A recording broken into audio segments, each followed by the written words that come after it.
भगवत्पादं शङ्करं लोकशङ्करः शङ्करं शङ्कराचार्यं केशवं बादरायणं सूत्रभाष्यकृतौ वन्दे भगवन्तौ पुनः पुनः सदाशिवसमारम्भां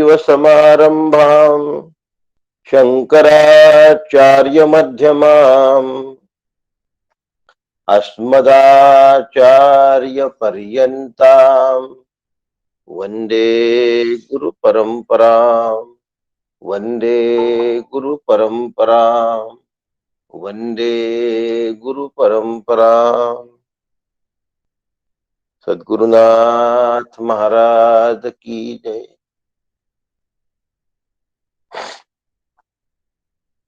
शनैः शनैः परमेत् बुद्ध्या धृतिगृहीतया आत्मसंस्थं मनः कृत्वा न किंचिदपि चिंतयेत्।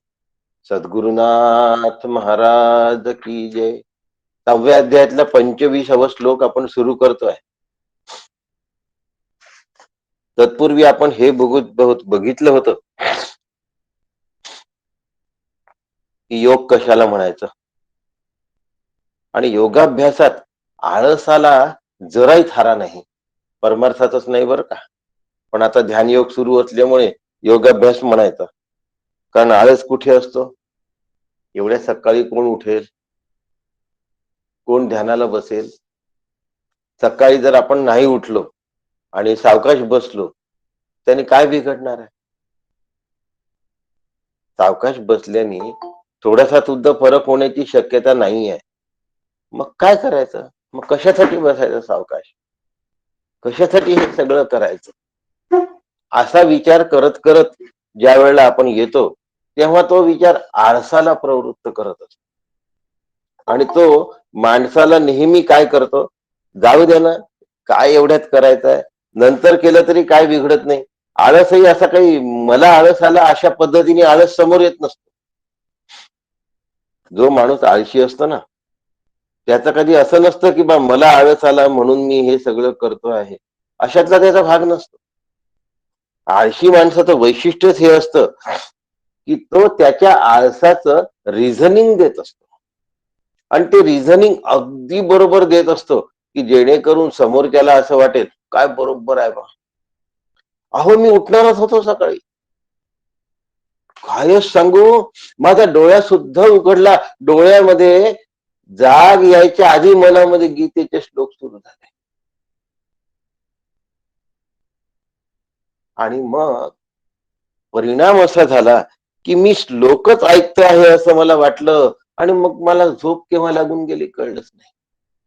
श्लोक ऐकतो आहे पण अंथरुणाला पाठ टेकली आहे, ती अजून उचलून बाहेर काढली नाही अंथरुणातून, याची आठवण नाही राहिली. आळशी माणसाचं वैशिष्ट्य असतं की तो त्याच्या आळसाला काय करत असतो,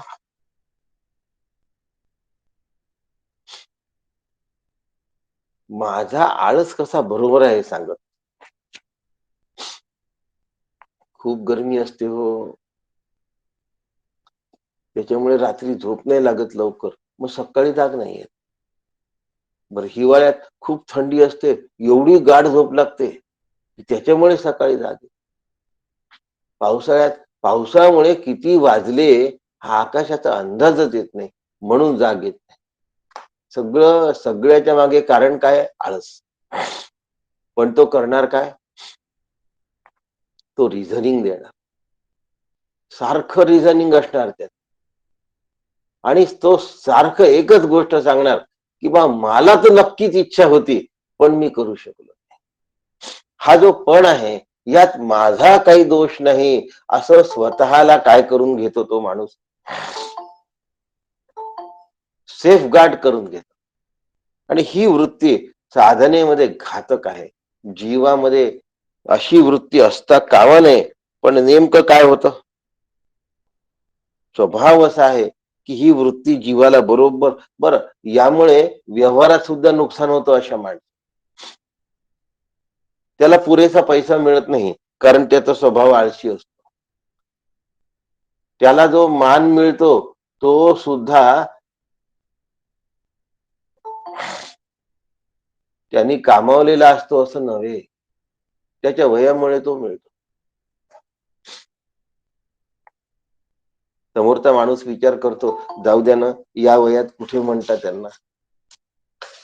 ज्या वयात स्वतःमध्ये बदल करून घ्यायला पाहिजे त्या वयातच साधकांनी स्वतःत बदल करून घेतले तर काम होतं, आणि नाही तर काही खरं नसतं. आणि म्हणून मनाचा शरीराशी होणारा जो संयोग आहे हा दुःखदायक असतो. हा अल्प काळासाठी वाटतो सुखदायक आहे, पण दीर्घ काळासाठी तो दुःखदायकच असतो, हे मात्र नेहमी लक्षात ठेवावं. पण आम्हाला काय वाटतं, नाही नाही, हे कसं एकदम बरोबर आहे असं. यांनी काय केलं आहे,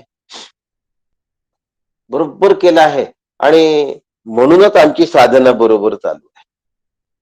वास्तविक त्याची साधना बरोबर चालू नसते,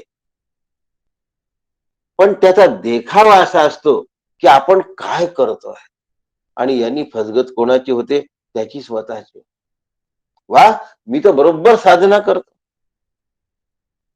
हो, मी काही तडजोड करत नाही काही साधनेवर. त्याचं सांगणं असतं पहा आपल्याला, की मी काही तडजोड नाही करत साधनेमध्ये. मग तडजोड नाही करत तर मग काय करतोस, साधना का झालेली नाहीये? त्याचं उत्तर, माझी साधना झालेलीच आहे असं. अभ्यास, हा बरोबर. मी जो अभ्यास करतो हा अगदी बरोबर करतो, जरा सुद्धा चुकत नाही बरं का. तुझ्यात तर अभ्यासाचे लक्षण दिसूनच नाही राहिले. तुझा सुस्तपणा हरलेला नाही, तुझा मठ्ठपणा हरलेला नाही, तुझा सुंदपणा हरलेला नाही. परमार्थासाठी ओढ तुझ्या अंतःकरणामध्ये निर्माण झालेली दिसत नाहीये, आणि तू म्हणतो तुझा अभ्यास बरोबर चालू आहे.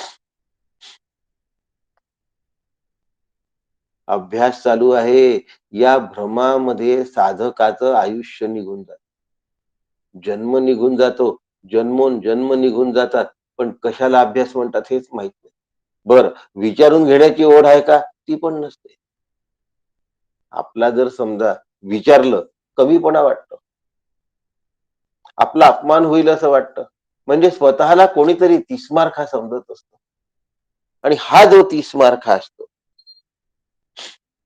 हा अविद्येमुळे झालेला असतो. म्हणून तम विद्या दुःख संयोग.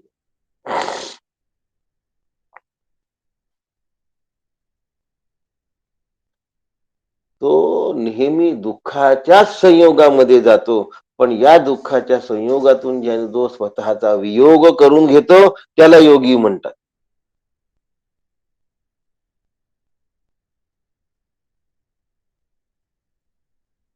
आजचा श्लोक आहे, शनै शनै उपरमेत बुद्ध्या धृती गृहीतया आत्मसंस्थम मन कृत्वा न किंचिदपि चिंते.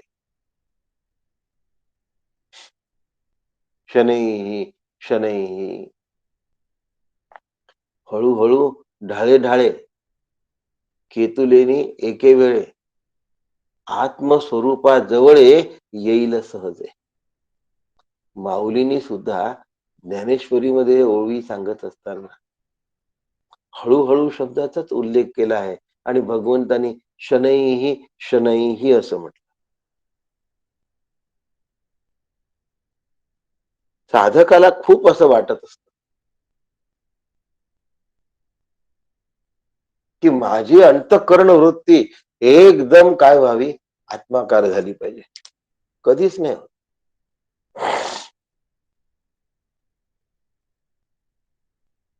तापत्रयापासून ज्यांनी स्वतःला आवरलं नाही, ज्यांनी स्वतःला सावरलं नाही, ज्याच्या मनाचा समतोल अखंड बिघडत असतो.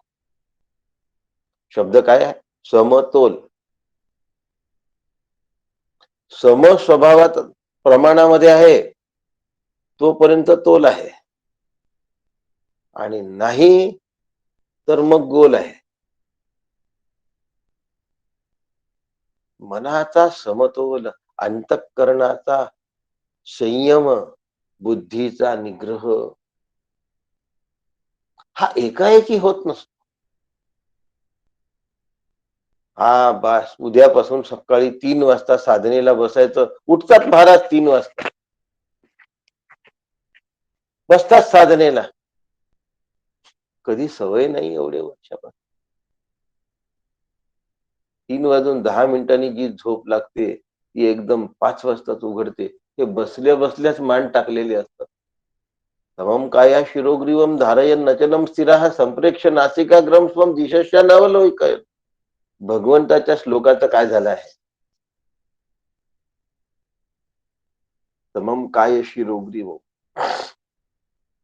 शरीर समपातळीमध्ये पाहिजे, मान ताठ पाहिजे, हनवटी सरळ पाहिजे, दृष्टी नासिकाग्र पाहिजे. डॉक्टर काकांच्या बाजूला फोटो आहे, ध्यान योगाचं वर्णन सुरू आहे म्हणून तो फोटो पण तिथे ठेवला आहे. भगवान श्री विष्णूंचा फोटो आहे.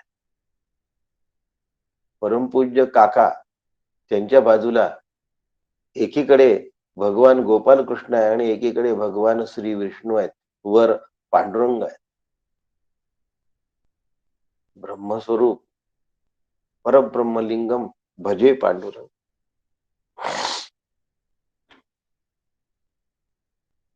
हे चित्र अंतरंगाचं असलं पाहिजे.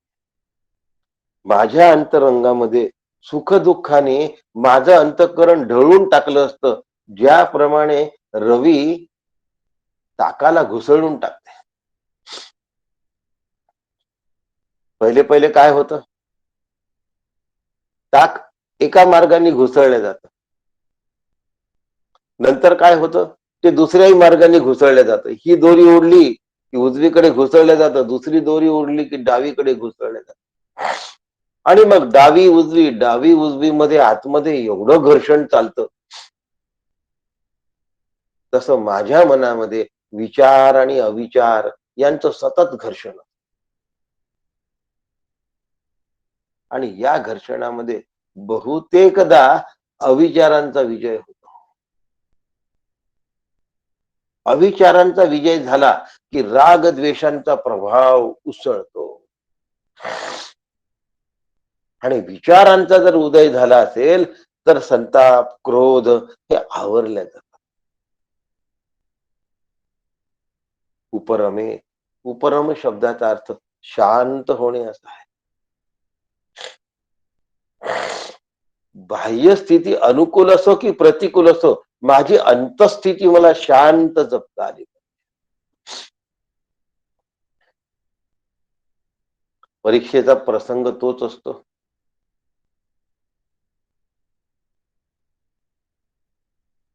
जे माझ्या मनाला घडावं असं वाटतं नेमकं तेच बिघडलं असतं.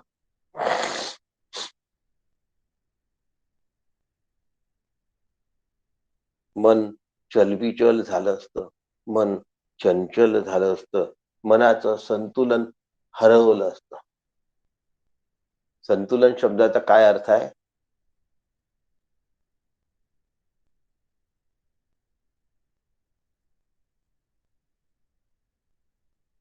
हे कार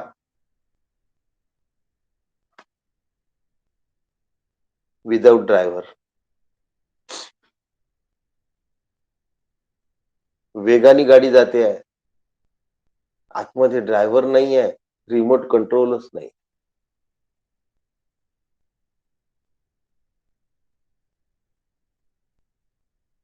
त्या गाडीचं काय होणार?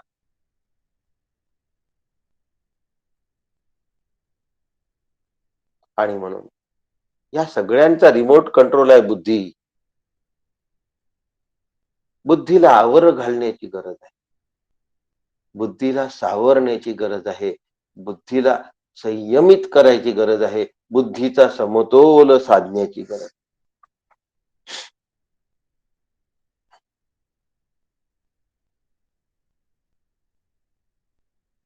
पहिल्यांदा त्याच्यासाठी श्रवणादी साधन मनपूर्वक झालं पाहिजे.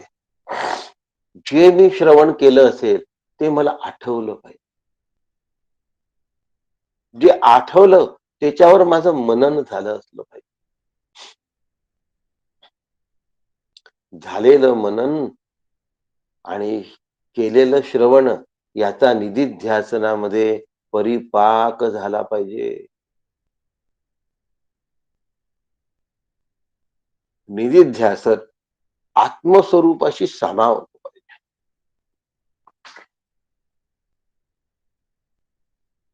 एकदम होतील का हो गोष्टी? या जगात अशी कोणतीच गोष्ट नाही की जी एकदम होईल.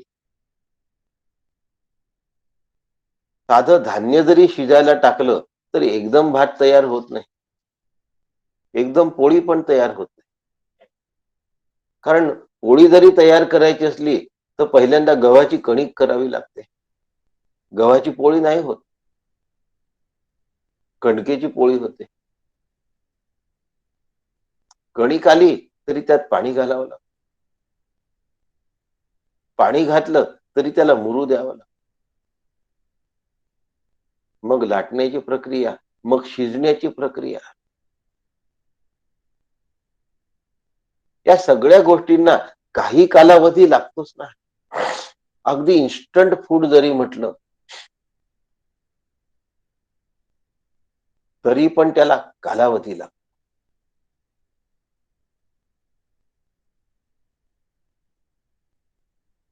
प्रत्येक गोष्टीचा एक कालावधी असतो आणि कालावधी आपल्या हातात नसतो. पुरणपोळी करायला जेवढा वेळ लागेल त्यापेक्षा कमी वेळ साधी पोळी करायला लागेल. कालावधी बदलला. गवताचं बी उगवायला जेवढा वेळ लागेल त्यापेक्षा कितीतरी जास्त वेळ नारळ उगवायला लागतो. नारळ जर जमिनीमध्ये पेरलं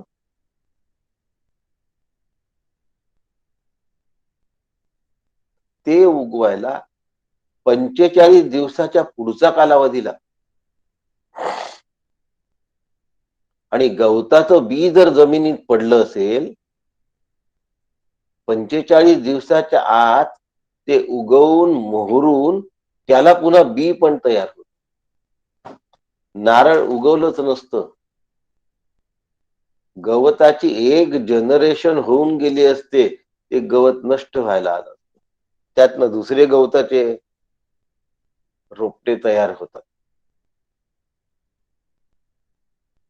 आणि नारळाचं उगवणच झालेलं नसतं. पण असं उशिरा उगवणारं नारळ टिकतं खूप. खूप टिकतं. भरपूर टिकतं. गवत नाही टिकत. जी गोष्ट हळूहळू येते आणि आपला प्रभाव प्रस्थापित करते ती गोष्ट शाश्वत स्वरूपाची असते हे लक्षात ठेवा.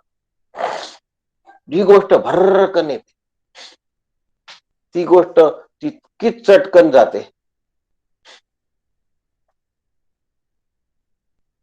काही लोक असे असतात की ज्यांचा समाजामध्ये फार लवकर इन्फ्लुएन्स तयार होतो. भर्रकन छाप पडते. थोड्याशा दिवसात त्यांच्या सहवासात राहिलं की नको वाटतं तो माणूस. काही लोक असे असतात की ज्यांच्या सद्गुणांची छाप नाही पडत लवकर. हळूहळू असं वाटतं की हा माणूस बरा असेल. हळूहळू असं वाटतं की नाही हा करून राहिला ते योग्य कर. हळूहळू त्याच्यावर एक आत्मविश्वास तयार.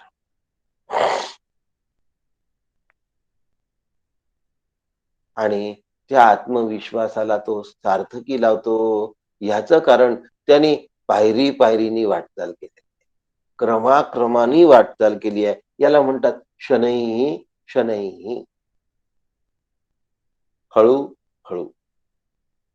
पण जी वाटचाल केली ती कॉन्क्रीट आहे, ती पक्की आहे, ती निश्चित आहे. काही जण अभ्यास करतात.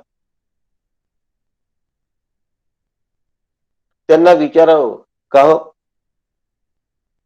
एवढे दिवसात तुमचा इतकासाच अभ्यास झाला? ते म्हणतात हो माझा अभ्यास कमी झाला पण निश्चित स्वरूपाचा झालाय. सांगा बरं.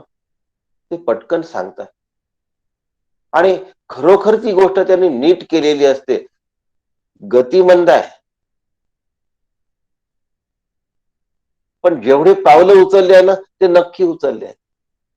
पायऱ्या 4च चढलाय. नाही चढले 25 पायऱ्या. पण 4 पायऱ्यांबद्दल शंका शिल्लक राहिलेली नाही. अभ्यास थोडा झालाय, पण नक्की झालाय. पण हा नक्की झाला स्वतःच्या मनाने नव्हे. ज्यांनी अभ्यास केला त्याच्या नजरेने तो नक्की झाला असला पाहिजे. ईश्वराच्या नजरेने माझी साधना बरोबर झाली असली पाहिजे, पण ईश्वर मला सांगू शकत नाही. म्हणून श्री गुरूंच्या नजरेमध्ये मी पास असलो पाहिजे. आमच्या बोलण्यावरून, आमच्या हालचालीवरून, आमच्या वागण्यावरून श्री गुरूंना एका क्षणात अंदाज येत असतो. सांगावं नाही लागायचं, काका मी रोज साधना करतोय, सांगायची काही गरज आहे का?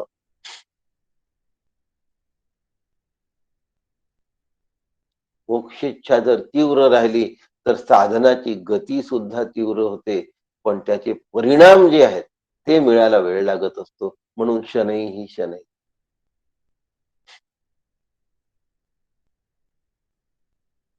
दह्यामध्ये, विरजलेल्या दह्यामध्ये जर पाणी घातलं तर लोणी नाही येत बाहेर, पण घुसळल्याने लोणी येतं. घुसळल्याने लोणी येत नाही, घुसळत राहिल्याने लोणी येत. आणि जसजसं घुसळत जाऊ तसतसं लोणी जास्त येत. एक वेळ गरम पाण्याचा शिपका द्यावा लागतो आणि घुसळणं थांबवावं लागतं. लोणी आल्यानंतर जर घुसळत राहिलं तर लोणी हाती लागत नाही आणि तूप मिळत नाही.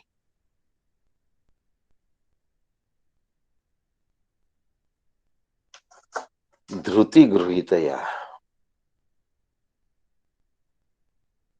आता मला रवीला स्थिर करावं लागेल.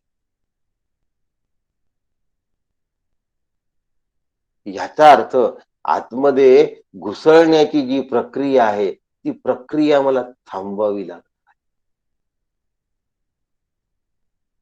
अंतःकरणाचा संकल्प विकल्पात्मक घुसळणं जे आहे त्याला कुठेतरी विराम येण्याची गरज आहे. असा विराम जेव्हा येतो तेव्हा त्याला उपशमा शब्द आहे. ही उपशमा आणावी लागते, येत नसते. आपोआप येते ते निद्राकालीन. त्याला अज्ञानजन्य म्हणतात, त्यांनी मोक्ष नाही मिळत. जागृतीकालीन ही उपशमा आणावी लागते, कारण मनाचा स्वभाव भटकणे आहे. मनाचा स्वभाव भरकटणे हा आहे. मनाचा स्वभाव सतत फिरणे असा आहे. भटकलेलं, भरकटलेलं आणि सतत फिरत असलेलं जे मन आहे,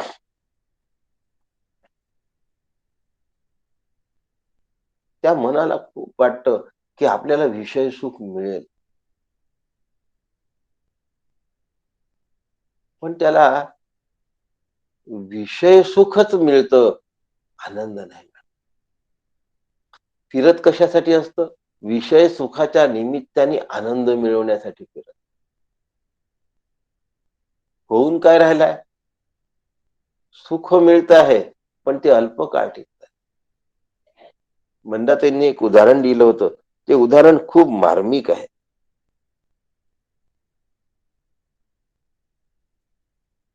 आपल्या गल्लीत एक कुत्र असतं. ते दिवसभर मोहल्ल्यात कित्येकदा फिरत असत. म्हणजे त्यांनी चक्रा खूप मारल्या असतात, पण तो मोहल्ल्याच्या बाहेर नाही जात. मोहल्ल्याच्या तो बाहेर जात नाही.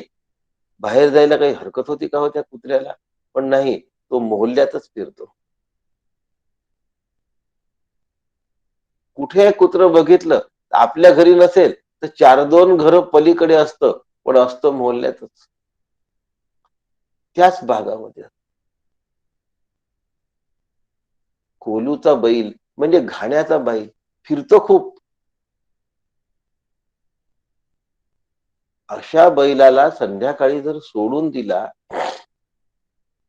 एकाच जागी घुम घुम घुमत राहण्यापेक्षा कुठेतरी बाहेर 10-20 किलोमीटर निघून जायला काही हरकत आहे का?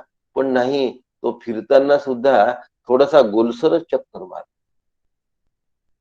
त्याच्या मेंदूला तसा सराव झाले. तो त्या चक्कर प्रकरणाच्या बाहेर निघत नाही. ज्याप्रमाणे कुत्र मोहल्ल्याच्या बाहेर निघत नाही, त्याप्रमाणे मनोवृत्ती देहबुद्धीच्या बाहेर जात नाही. ती देहाच्या अनुषंगाने भटकत असते. आणि देहाच्या अनुषंगिक संकल्प आणि विकल्प होत असल्यामुळे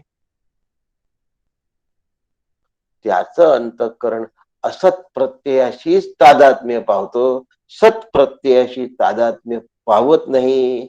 म्हणून त्याच्या बुद्धीला उपरम होत नाही, त्याचं भटकणं थांबत नाही.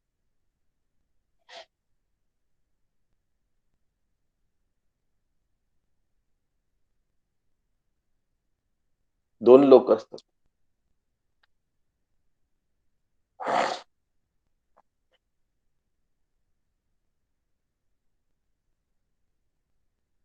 एक मालक असतो आणि एक नोकर असतो. नोकर सकाळी उठून मालकाच्या घरी येतो, दुकानाच्या चाब्या घेतो, दुकान उघडलं की स्वच्छ करतो. तोपर्यंत मालक येतो, मग म्हणतो असं कर तसं कर तसं कर. नोकरला 15 ठिकाणी पाठवतो आणि नोकर 15 ठिकाणी जातो.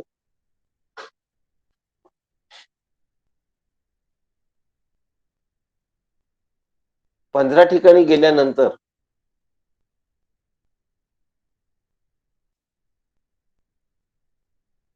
पुन्हा तो येतो, तो दुकानात. नोकर अस्थिर असतो, मालक स्थिर असतो. मालक एका जागी बसून सगळं करतो, नोकर सगळीकडे बघून एका जागी नसतो. आमचं अंतःकरण असं भण भण भण भण भटकत. त्या अंतःकरणाला भटकण्यासाठी कोणी एनर्जी प्रदान केली याचा विचार करत नाही. विषय सुखातून मला काही मिळेल याचाच विचार करत राहतो.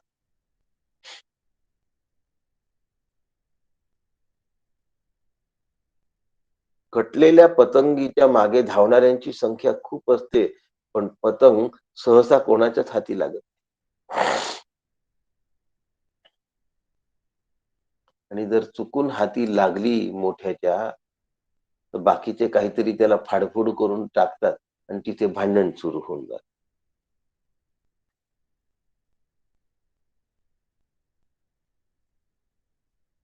एक पतंग पकडण्याच्या बाबत जर एवढा कठीण परिश्रम घ्यावा लागत असेल, तर अंतःकरणाला संयमित करण्याच्या बाबत किती कठीण प्रसंग आहे.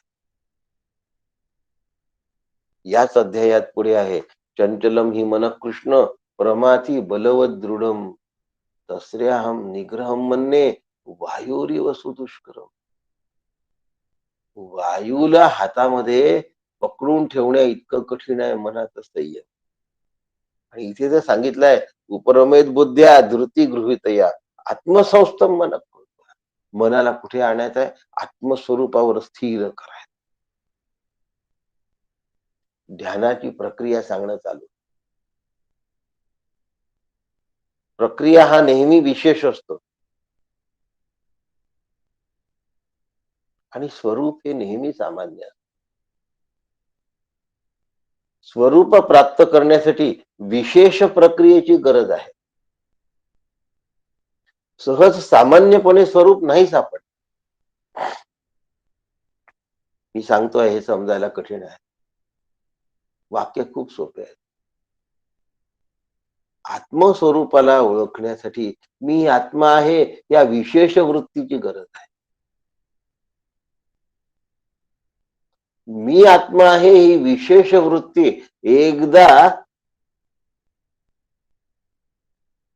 अन्य विशेषांना कापत गेली आणि मी आत्मा आहे ही एकच वृत्ती जर शिल्लक राहील. अन्य विशेष म्हणजे काय? मी मन आहे हे एक विशेष वृत्ती आहे, मी बुद्धी आहे ही दुसरी विशेष वृत्ती आहे, मी अहम आहे, मी प्राण आहे, इत्यादी इत्यादी या सर्व विशेष वृत्ती आहेत. मी शिष्य आहे, मी मुलगा आहे, मी रोगी आहे, मी निरोगी आहे, मी अमुक जातीचा आहे, मी वडील आहे, मी आई आहे, मी शिकलो आहे, मी अशिक्षित आहे, मी पैसेवाला आहे, मी गरीब आहे, या सगळ्या विशेष वृत्तींना मी ब्रह्म आहे या विशेष आणि बलवान वृत्तीने कापण्याची गरज. नायमात्मा बलहीनेन लभ्य, यात नुसतं शरीराचं बळ सांगितलेलं नसून मनोबलाचा सुद्धा या ठिकाणी उल्लेख आहे.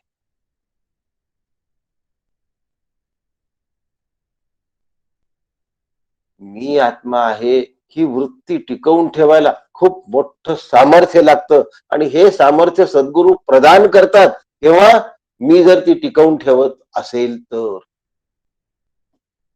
त्या टिकवून ठेवण्यासाठी मी जर जीवाचा आटापिटा करत असेल तर, मी जर चंग बांधत असेल,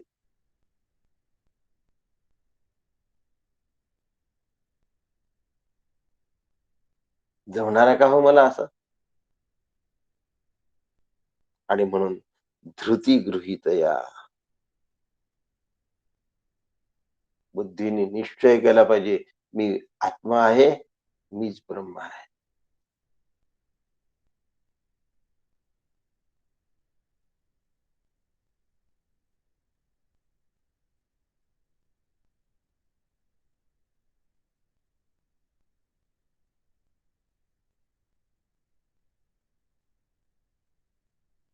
जेव्हा श्री गुरु शिष्याला उपदेश करतात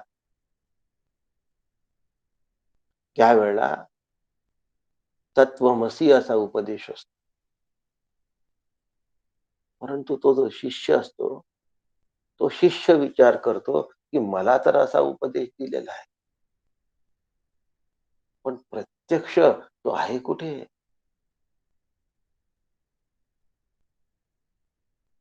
आणि मग त्याला कळतं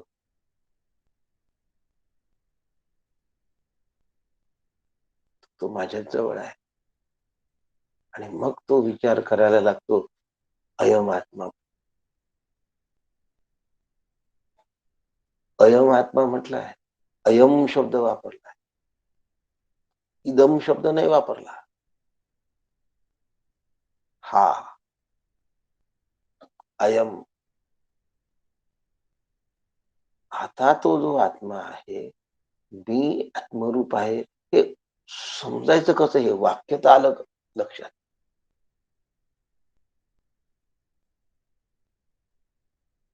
ह्या वाक्यावर आरूढ होण्यासाठी मला कसं करावं लागेल आणि काय करावं लागेल? मग शरीर म्हणजे मी नाही,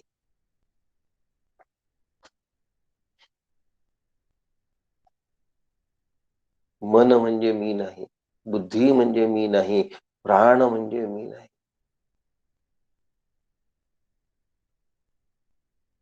ही जेव्हा वृत्ती त्याची बळावते तेव्हा त्याला प्रज्ञानम ब्रह्म असं म्हणतात. त्याला जे जे नाही ते तो काढून टाकायचा प्रयत्न.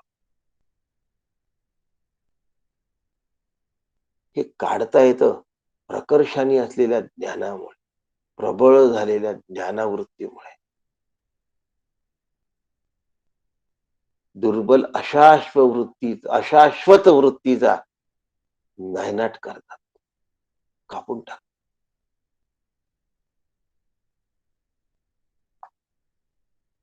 आता प्रज्ञानम ब्रह्म त्याला कळायला लागलं आहे आणि हे कळता कळता ते मला कळलं याचा विसर पडून जातो आणि मग अहम ब्रह्मास्मि, तत्वमसीचं पर्यवसान अहम ब्रह्मास्मी मध्ये.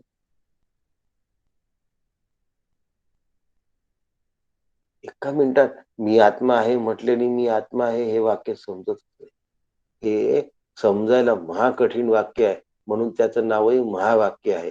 पण महाकठीण आहे म्हणून महावाक्य नाही, जीवाला ब्रह्मरूप करतो म्हणून महावाक्य. त्या उपनिषदाचं ते सार आहे म्हणून महावाक्य. सगळ्यांच्या जीवनाचं ते अंतिम सत्य आहे म्हणून महावाक्य. तेच सर्व काही आहे, दुसरं काही नाही म्हणून महावाक्य.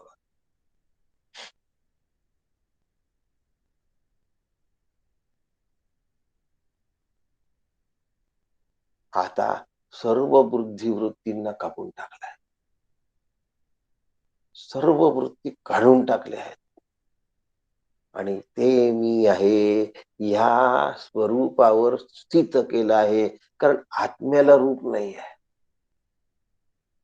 आत्म्याला आकार नाही आहे, आत्म्याला अवयव नाही आहे, आत्म्याला प्रकाश नाही आहे,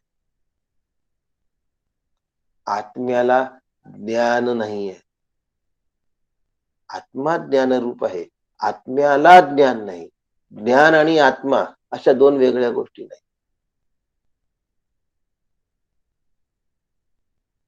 त्यामुळे आत्म्यावर वृत्ती स्थिर करायची, याचा अर्थ अनात्म वृत्तींना सगळ्यांना काढून फेकून द्यायचं. त्यानंतर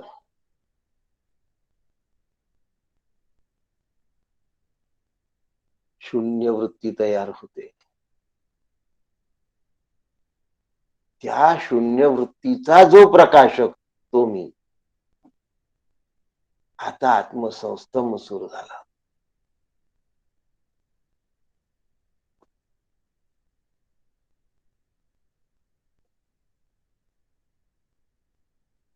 शून्य वृत्तीनंतर मन या ठिकाणी संपून गेलाय, लक्षात ठेवा.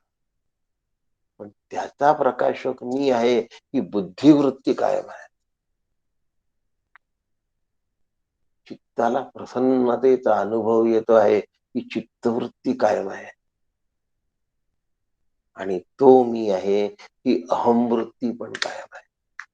मनवृत्ती गेली, बुद्धिवृत्तीचा, चित्तवृत्तीचा, अहमवृत्तीचा अजून लेश शिल्लक आहे.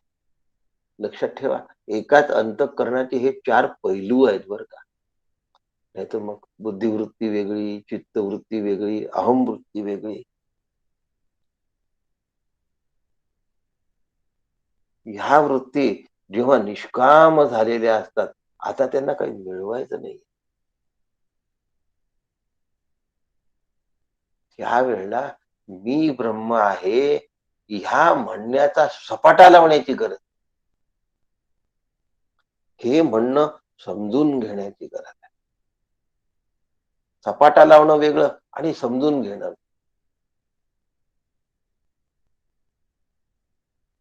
काही जण सपाट्याने जप करतात.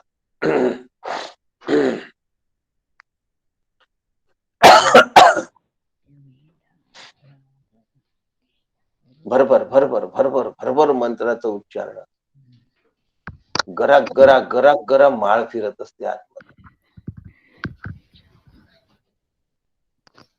सपाट्याचं काम नाही.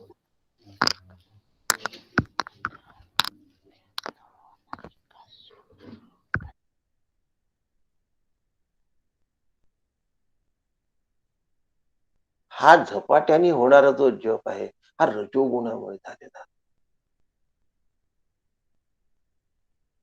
स्थैर्य येत नाही रजोगुणामुळे.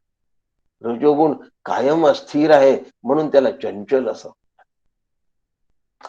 साधना काळी माझी जपसंख्या जास्त व्हावी याची अहमिका लागली असते, स्पर्धा लागली असते, कॉम्पिटिशन लागली.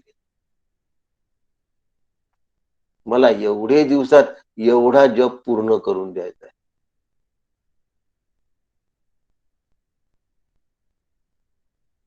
पुण्याची गणना कोण करी, हे पुण्याची गणना सुद्धा बाजूला ठेवणं माऊलींनी सांगितलं. इथे संख्येची गणना चालू. 108 झाले, 216 झाले.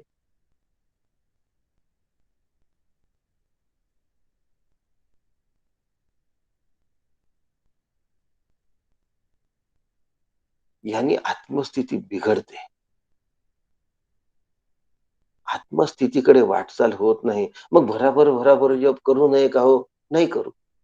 मग आता आम्ही की नाही हळूहळू करणार. राम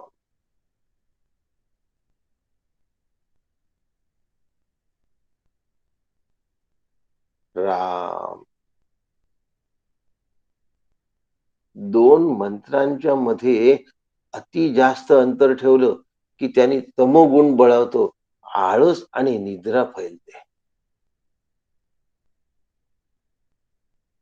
म्हणून जपासाठी सात्विक बुद्धीची नितांत गरज आहे. या सात्विक बुद्धीचा सराव दैनंदिन व्यवहारामध्ये करून घ्यावा लागतो.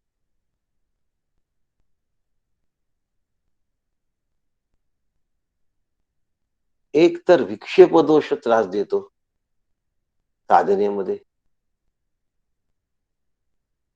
नाहीतर कषाय दोष त्रास देतो. विक्षेप दोष आणि कषाय दोष. कषाय म्हणजे निद्रा लागणे, झापड येणे. मी खूप पाहिले आहेत. साधना आणि ध्यान करणाऱ्यांची खूप लोकांचे सहवास लाभलाय. भाग्य आहे माझं. पण त्यांच्या शाली कधी डोलतात एवढं त्यांना कळत नाही. मागे, पुढे, आजूबाजूला मस्त शाली डोलत असतात. ते डोलतात असं मला म्हणायचं नाही बरं का. कुठे म्हणू? शाली मात्र डोलतात. हवेने डोलत असतील असं गृहीत धरा. कषाय दोष आहे. असा विक्षेप दोष आणि कषाय दोष येतात तेव्हा आवरण दोष जातच नाही. कारण तिथपर्यंत हे पोचलेलंच नाही गाडं. हे मध्येच रखडलेलं गाडं आहे. थोडासा ध्यानाला बसत नाही. घर्र, घर्र.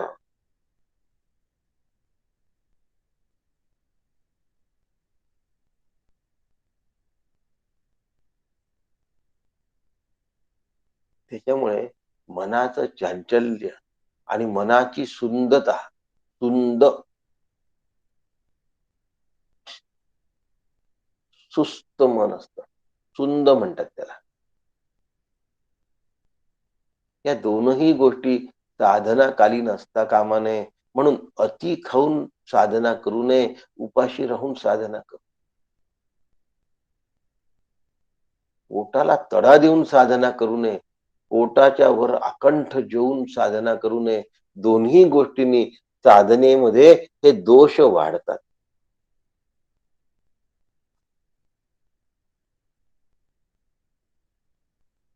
मनाची आत्मस्थिती होतच नाही आणि म्हणून इथे आवरण दोष जात नाही.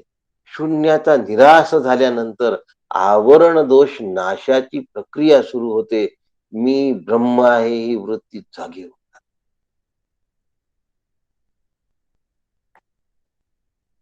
मी ब्रह्म आहे ही वृत्ती जेव्हा जागी होते तेव्हा त्या वृत्तीला दुसरं काही करावं लागत नाही. कारण बाकी सगळं आहे असं वाटणारी जी अशाश्वत वृत्ती आहे ती पण निघून जाते. पण मी ब्रह्म आहे ही वृत्ती सुद्धा शाश्वत नाही. कारण शेवटी ती वृत्ती आहे. वृत्ती आहे म्हणजे ती आवृत्त झाली आहे. आवृत्त झाली म्हणजे ती निवृत्त होणार. दोन्ही शब्द आहे बघा, आवृत्ती आणि निवृत्ती.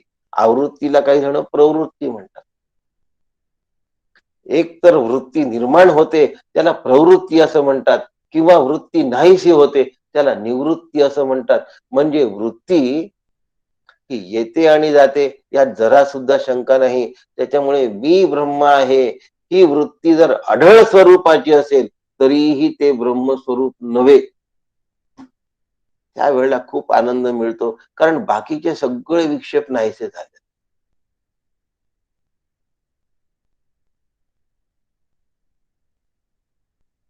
आज मी जे बोलतो आहे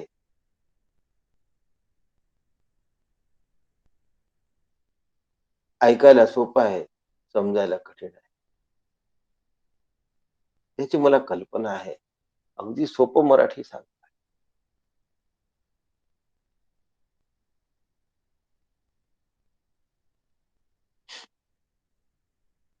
आत्मसंस्थम कृत्वा म्हणजे मनाला आत्मस्वरूपात ठेवायचं नसून संकल्प विकल्पातून काढून टाकायचं आहे.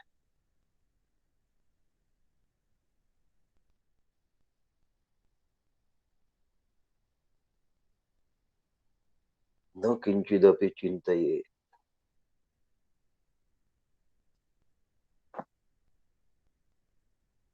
घुसळणं चालू असतं.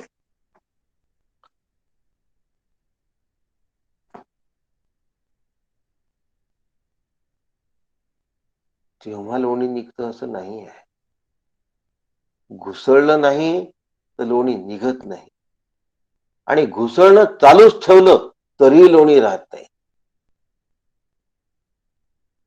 म्हणून एकदा आत्मसंस्थ झाल्यानंतर न किंचिदपि चिंतयेत, नुसतं चिंतन करू नका नाही, किंचित सुद्धा चिंतन करू नका. किंचित सुद्धा चिंतन करण्याची गरज नाही, थोडस सुद्धा चिंतन करण्याची गरज नाही.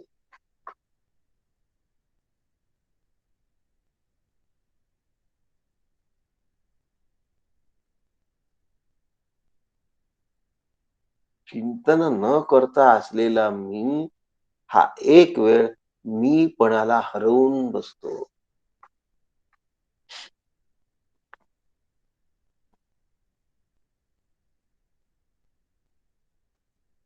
जो शब्द सांडून बैसला तो म्हणी मौनी म्हणावा भला.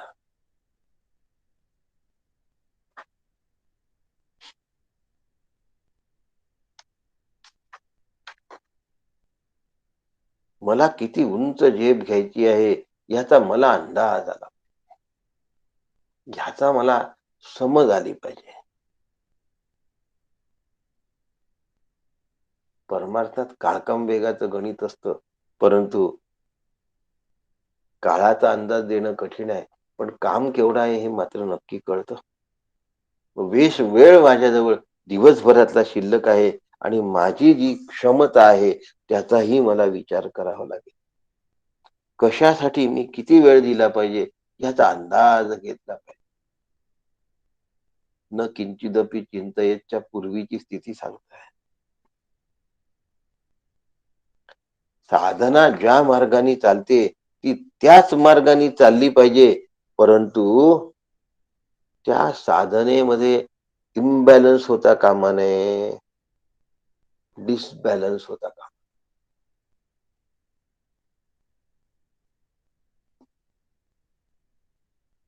एकदम डोळे मिटून बसलं की तुमचं मन गुडूप ध्यानाला लागेल असं सुतराम शक्यता नाही.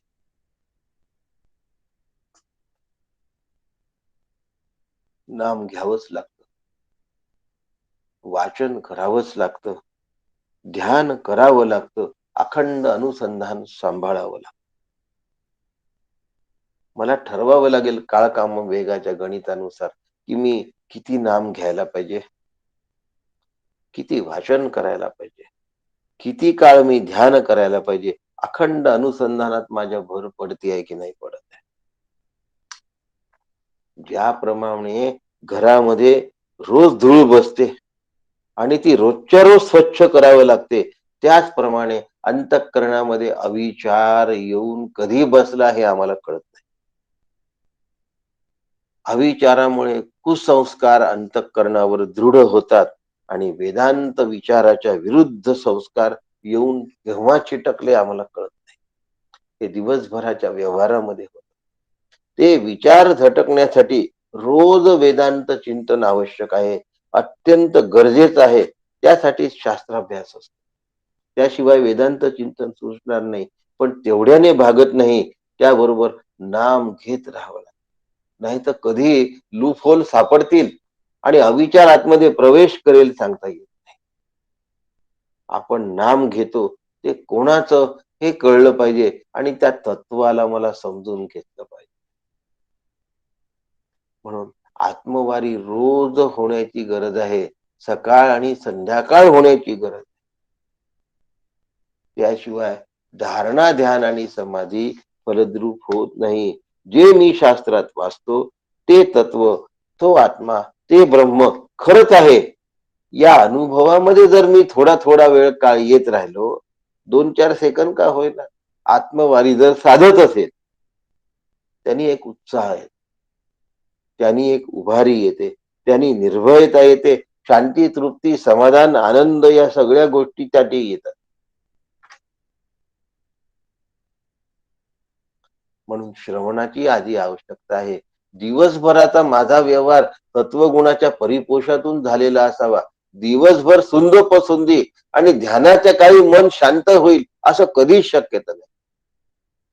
आतमध्ये संताप आहे, आतमध्ये तिरस्कार आहे, आतमध्ये कुणाविषयी द्वेष आहे, तो माणूस आत्मरूप होऊ शकत नाही. कारण जे जे भेटी जे भूत. आत्मनात्म विचार, अनात्म विचार समोर येतात, आत्मनात्म विचाराने त्याला कापता आलं पाहिजे.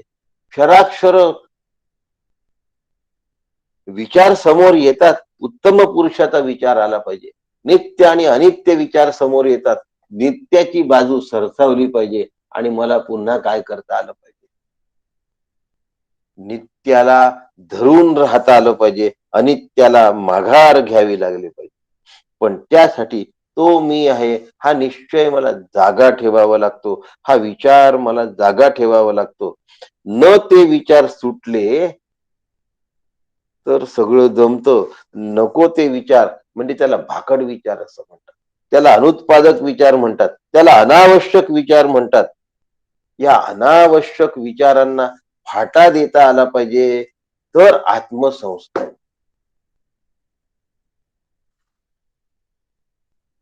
आता मी आत्मस्वरूपात स्थिर झालो. आता घुसळणं थांबवलं पाहिजे, तर लोणी मिळतं. न किंचिदपि चिंतयेत. आता फक्त त्यात राहा, बस. आता फक्त त्यात असा, बाकी काहीच करू नका.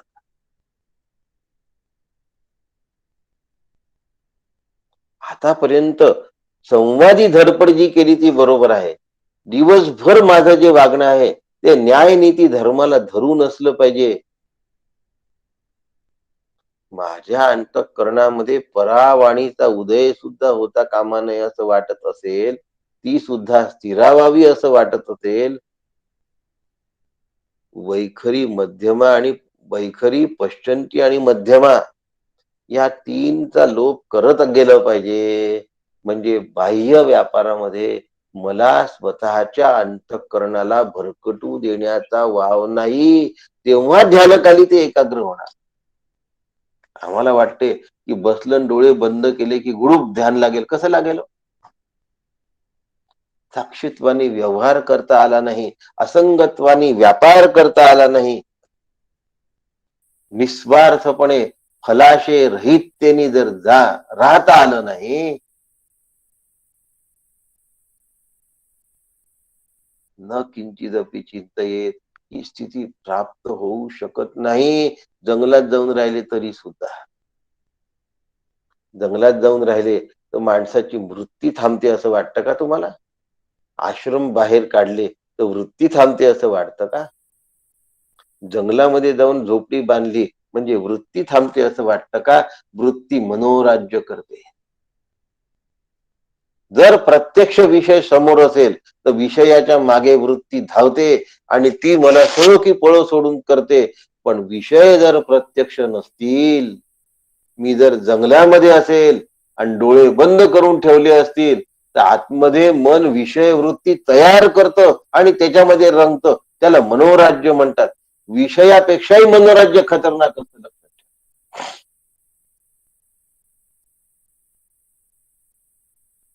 मला असं वाटतं मनोराज्यामध्ये की मी अमेरिकेचा राष्ट्राध्यक्ष व्हावं. कोण रोखताय मनोराज्यामध्ये? बसलोय ध्यानाला, मनोराज्य सुरू झालाय. आहे ते राज्य मान्य नाही, अमेरिकेचा राष्ट्राध्यक्ष व्हावं असं वाटत. मनोराज्य आहे. सूरदास महाराज म्हणतात की डोळे ज्यांना आहे त्यांच्या समोर विषयाचं आक्रंदन त्या मनाने कमी आहे. डोळे ज्यांना नाही त्यांच्या अंतःकरणात काय काय विचार असतात तुम्हाला काय सांगू. सूर्योदय कसा असतो याची कल्पना ज्याला सूर्योदय कळतो तो ती कल्पनाच फक्त अस्तित्वात ठेवतो. ज्यांनी सूर्योदय पाहिलाच नाही असा आंधळा आहे तो हजार प्रकारे सूर्योदय असा असेल तसा असेल तसा असेल अशा कल्पना करतो आणि त्याच्या हजारही कल्पना चुकीच्या, बरोबर एक सुद्धा नसते. अशाश्वत विषयाच्या मागे दारादारात फिरणार जे मन आहे ते न किंचिदपि चिंतयेत मी ब्रह्म आहे ही वृत्ती सुद्धा तिथे शिल्लक राहता कामा नये.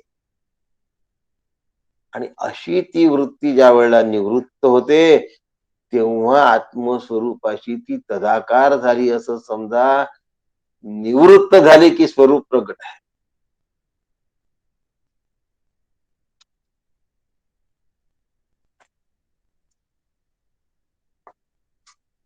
अशा पद्धतीने आजचा श्लोक सांगितला आहे. पण या ठिकाणी ती वृत्ती टिकवून ठेवणे आणि ती वृत्ती हरवणे या दोन्हींना धैर्याची फार गरज असते. आणि हे धैर्य कायम ठेवावं लागतं. कारण ही वृत्ती सतत सतत मोडत असते आणि शून्याच्या ठिकाणी सुद्धा एक भय निर्माण आणि माणूस खाडकन जागा होतो. तिथे धैर्य सांभाळावं लागतं. श्री गुरूंवरची श्रद्धा, निष्ठा त्या ठिकाणी त्याला समोर घेऊन जाते, जर त्यांनी ती टिकवून ठेवली असेल तर. आणि मग त्याला काहीही करावं लागत नाही. चिंतन सुद्धा करण्याची गरज आहे. म्हणून न किंचिदपि चिंतेत. आजचा विषय अंतरंग साधनेचा होता.